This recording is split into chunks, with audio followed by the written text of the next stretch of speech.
नमस्कार साथियों। सन 2023 का प्रथम बजट भारतीय संसद में भारतीय वित्त मंत्री निर्मला सीतारमण द्वारा पेश किया जा चुका है। इस बजट शब्द के इतिहास और वर्तमान समय में यानी कि करंट टाइम पर बजट से बनने वाले प्रमुख सवालों को इस वीडियो में सम्मिलित किया गया है। इसमें आप हमारे साथ अंत तक बने रहें। शुरुआत करते हैं। शब्द बजट क्या है? बजट शब्द फ्रांसीसी शब्द बॉगेट से लिया गया है, जिसका अर्थ होता है छोटा बैग। आम बजट एक वित्तीय वर्ष है जो 1 अप्रैल से 31 मार्च तक, भारत में जो वित्तीय वर्ष है वह 1 अप्रैल से 31 मार्च तक होता है की अवधि के दौरान सरकार की प्राप्तियों और व्यय यानी कि सरकार ने क्या प्रॉफिट लॉस किया है उनके अनुमानों का विवरण होता है। भारतीय संविधान के अनुच्छेद 112 में बजट शब्द का इस्तेमाल न करके बल्कि बजट शब्द के स्थान पर वार्षिक वित्तीय विवरण कहा गया है। वित्त मंत्रालय में आर्थिक मामलों के विभाग का बजट प्रभाग बजट निर्माण के लिए जो जिम्मेदार है वह नोडल एजेंसियां होती हैं। बजट प्रत्येक वर्ष फरवरी के पहले कार्य दिवस यानी कि जो फरवरी की पहली तारीख आती है उसमें देखा जाता है कि कार्य दिवस पहली तारीख को संडे है अगर तो 2 तारीख को पेश किया जाएगा। इस बार जो डेट रही है 1 तारीख उसमें वर्किंग डे रहा है, इसलिए 1 फरवरी को भारत का बजट पेश किया जा चुका है। यानी कि फरवरी माह में सन 2023 का प्रथम बजट भारत के वित्त मंत्रालय द्वारा संसद में पेश किया गया है। अब एक नज़र भारतीय बजट का इतिहास पर। भारत का पहला बजट ईस्ट इंडिया कंपनी के जेम्स विल्सन द्वारा 18 फरवरी 1860 को पेश किया गया था। भारतीय बजट व्यवस्था के जो जनक हैं उन्हें जेम्स विल्सन को कहा जाता है। स्वतंत्र भारत का पहला बजट वित्त मंत्री R.K. षणमुखम चेट्टी ने 26 नवंबर 1947 को पेश किया था। देश के प्रथम प्रधानमंत्री पंडित जवाहरलाल नेहरू सन 1958 से 59 में आम बजट पेश करने वाले देश के पहले प्रधानमंत्री बने। श्रीमती इंदिरा गांधी सन 1970 में बजट पेश करने वाली पहली महिला वित्त मंत्री थीं।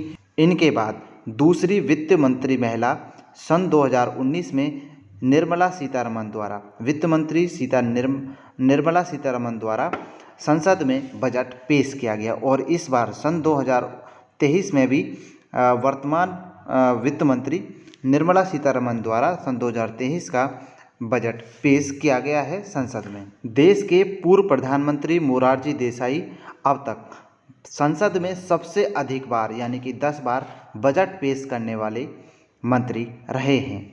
वर्ष 2017 में रेल बजट का विलय आम बजट में कर दिया गया है। वर्ष 1924 में एक वर्ष समिति की सिफारिश के आधार पर सरकारी वित्त से रेलवे वित्त को अलग किया गया था, किंतु 2017 में अब रेल बजट को आम बजट के तौर पर ही पेश किया जाता है।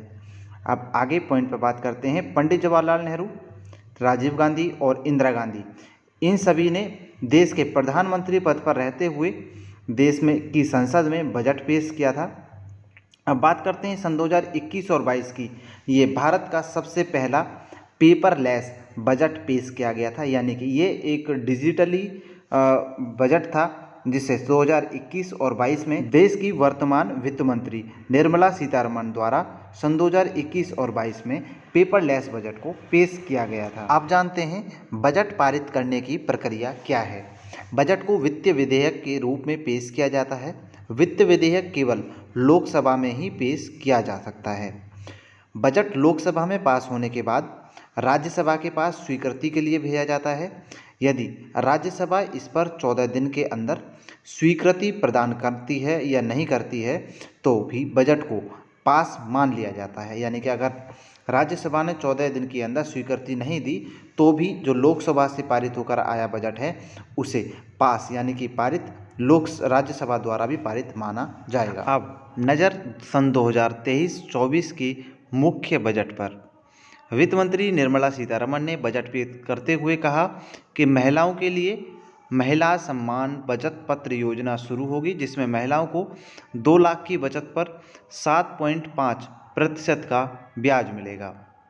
इसी के साथ कमर्शियल विवाद के निपटारे के लिए सरकार ने विवाद से विश्वास 2 योजना लेकर आएगी और इसी के साथ वैकल्पिक उर्वरकों को बढ़ावा देने के लिए PM प्रमाण योजना की शुरुआत की जाएगी।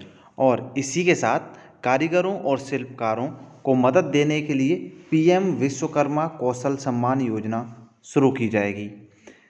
देश की वित्त मंत्री ने कहा है कि बागवानी परियोजना के लिए 2200 करोड़ रुपए की रकम, यानी कि बजट में 2200 करोड़ रुपए की रकम जारी की जाएगी। और इसी के साथ कहा है कि हम पर्यावरण की रक्षा के साथ विकास करेंगे। इन्होंने इस पर्यावरण की रक्षा के विकास को ग्रीन ग्रोथ का नाम दिया है। और इसी के साथ सन 2023 के बजट के तहत केंद्र सरकार प्रधानमंत्री कौशल विकास योजना 4.0 लॉन्च करेगी। युवाओं को इंटरनेशनल अवसरों के लिए, यानी कि अंतर्राष्ट्रीय अवसरों के लिए कुशल बनाने के लिए विभिन्न राज्यों में 30 स्किल इंडिया इंटरनेशनल सेंटर स्थापित किए जाएंगे, यानी कि 30 स्किल इंडिया इंटरनेशनल सेंटर स्थापित किए जाएंगे अंतर्राष्ट्रीय अवसरों को कुशल बनाने के लिए। और इसी के साथ गोवर्धन स्कीम के तहत 500 नए संयंत्र की स्थापना की जाएगी। ये 500 नए संयंत्र गोवर्धन स्कीम के तहत देश में इस 2023 के बजट के अनुसार स्थापित किए जाएंगे। और साथियों, बजट 2023 के भाषण में वित्त मंत्री निर्मला सीतारमण ने कहा कि वर्तमान वर्ष के लिए हमारी अर्थव्यवस्था की जो वृद्धि दर है वह 7% रहने का अनुमान है। वित्त मंत्री सीतारमण ने कहा कि कृषि से जुड़े स्टार्टअप्स को प्राथमिकता दी जाएगी, जिसके लिए युवा उद्यमियों द्वारा कृषि स्टार्टअप्स को प्रोत्साहित करने के लिए एग्रीकल्चर एक्सीलेटर फंड बनाया जाएगा। और इसी के साथ वित्त मंत्री ने मिलेटस की पैदावार में इजाफा करने के लिए ऐलान किया है। और मिलेटस को अन्न के नाम से, यानी कि अन्न की सूची में श्री अन्न के नाम से संबोधित किया गया। और इसी के साथ वर्ष 2023 के बजट में देश की वित्त मंत्री द्वारा बताई गई बजट की 7 प्राथमिकताएं ये हैं। पहले नंबर पर आती है समावेशी विकास, दूसरा है वांछितों को वरीयता, तीसरा है बुनियादी ढांचा और निवेश, चौथा है क्षमता विस्तार, इसी के साथ पांचवा है हरित विकास, छठा युवा शक्ति और सातवां वित्तीय क्षेत्र है। ये सभी वे 7 प्राथमिकताएं हैं जिनको वित्त मंत्री द्वारा बजट में शामिल किया गया है। और इसी के साथ उन्होंने कहा कि बच्चों और युवाओं के लिए नेशनल डिजिटल लाइब्रेरी स्थापित की जाएगी। और इसी के साथ 2023 के बजट में पशुपालन, डेयरी, मत्स्य पालन पर ध्यान देते हुए कृषि ऋण लक्ष्य, यानी कि कृषि लोन, एग्रीकल्चर लोन का जो टारगेट है उसे बढ़ा करके वर्ष 2023 में 20 लाख करोड़ किया जाएगा। इसी के साथ बजट 2023 में वित्त मंत्री जी ने कहा है कि पीएम आवास योजना के खर्च को 66% बढ़ाकर, यानी कि 66% बढ़ाकर 79,000, यानी कि 79,000 करोड़ रुपए से अधिक किया जाएगा। आगे बताया है कि अगले 3 सालों में सरकार आदिवासी छात्रों को समर्थन देने के लिए 740 एकलव्य मॉडल स्कूलों के लिए 38,800 शिक्षकों और सहायक कर्मचारियों की नियुक्ति करेगी। इसी के साथ बजट 2023 के तहत देश में नए 50 एयरपोर्ट बनाए जाने का भी प्रावधान है। इसी के साथ वर्ष 2023 के बजट के तहत कहा गया है कि जो सीवर की सफाई होती है वह मशीन आधारित हो जाएगी कंप्लीटली। पूरे देश में जो सीवर की सफाई है उन्हें मशीनों के आधार पर किया जाएगा।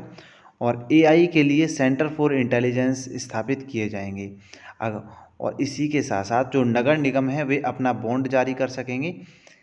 आगे पॉइंट में कहा गया है कि अगले वित्तीय वर्ष में रेलवे के लिए 2.40 लाख करोड़ का प्रावधान किया जाएगा, यानी कि रेलवे बजट को 2.40 लाख करोड़ तक बढ़ाया जाएगा। अगले 1 साल तक जो मुफ्त आवास योजना थी वह लागू होगी, यानी कि वर्ष 2023 में के बजट के तहत जो अब से पहले चली आ रही देश में प्रधानमंत्री आवास योजना, जिसमें मुफ्त आवास योजना थी, वह अब 1 साल के लिए और आगे बढ़ा दी गई है। साथियों, ये बजट 2023 के कुछ महत्वपूर्ण पॉइंट थे। अधिकतम सभी पॉइंटों को इस वीडियो के माध्यम से कलेक्ट कर लिया गया है।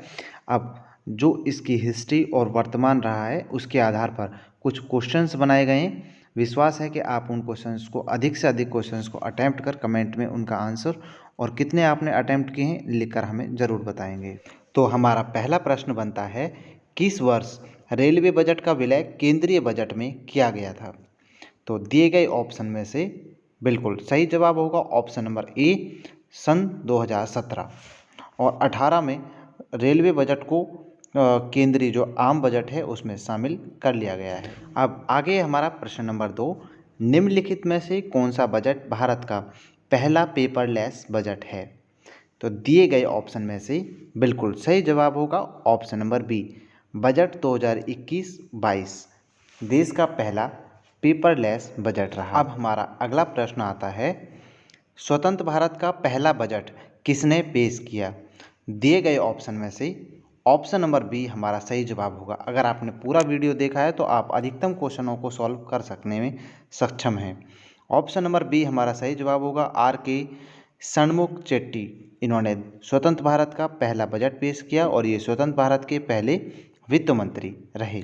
अब अपना अगला प्रश्न आता है कि निम्नलिखित में से किसने गणतंत्र भारत का पहला बजट पेश किया था? तो दिए गए ऑप्शन में से ऑप्शन नंबर सी हमारा सही जवाब हो जाएगा, जॉन मथाई।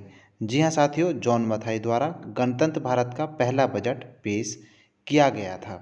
और ये साथियों, अब आता है हमारा अगला प्रश्न, निम्नलिखित में से किस राजनेता के पास सबसे अधिक बार बजट पेश करने का रिकॉर्ड है?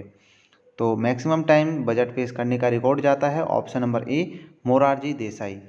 ये एक राजनेता रहे जिन्होंने अधिकतम 10 बार संसद में बजट पेश किया। मोरारजी देसाई जनता दल पार्टी से संबंधित थे और इसी के साथ पहली जो नॉन कांग्रेस गवर्नमेंट आई थी वो मोरारजी देसाई साहब की आई थी और इनका एक अच्छा कार्यकाल रहा था।